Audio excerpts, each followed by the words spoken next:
महंगाई ने आवाम का जीना मुहाल कर दिया। बचत बाजारों में भी सब्जियां महंगी। आलू 120 रुपए किलो, प्याज 150 रुपए किलो में फरोख्त होने लगी। मजीद तफसीलात जान लेते हैं हमारे नुमाइंदे यासिर सलीम से, जो इस वक्त राशिद मिन्हास के करीब कायम इतवार बाजार में मौजूद हैं। यासिर, आगाह कीजिएगा, महंगाई की क्या सूरत हाल है?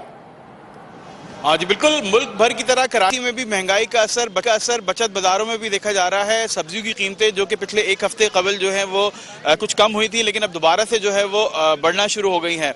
हम आपको बताया चले कि इस वक्त हम मौजूद हैं राशिद मिन्हास के बचत बाजार के अंदर, लेकिन यहाँ पे भी जो है वो हर चीज़ की कीमत जो है वो आसमान से बातें कर रही है।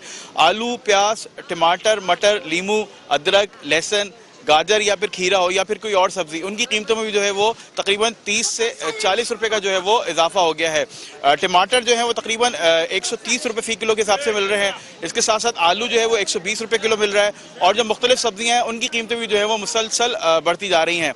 यहाँ पे हमारी कुछ सब्जी फरोशी से बात हुई तो इनका यही कहना है कि महंगाई की वजह से जो बचत बाजारों में लोगों का रश होता था वो अब नहीं देखा जा रहा है। लोगों से बात हुई जो कि यहाँ पे कुछ चीज़ें लेने के लिए आए हुए हैं, तो उनका ये कहना है कि उनका जो महंगाई की वजह से उनका जो बजट है वो बहुत ज़्यादा डिस्टर्ब हो गया है, और तकरीबन किचन का जो बजट है वो 50% से ज़्यादा जो है वो बढ़ चुका है। हमारी यहाँ पे दुकानदारों से भी बात हुई तो उनका यही कहना है कि मंडी से माल जो है वो खासा महंगा मिल रहा है, तो वो यहाँ पे महंगी सब्जियाँ बेचने पर जो है वो मजबूर हैं। उनका यही कहना है कि हुकूमत से यही गुजारिश है कि हुकूमत जो है वो कुछ चीज़ें सस्ती करे ताकि आवाम को जो है वो कुछ रिलीफ मिल सके। जी, बहुत शुक्रिया यासिर अपडेट करने के लिए।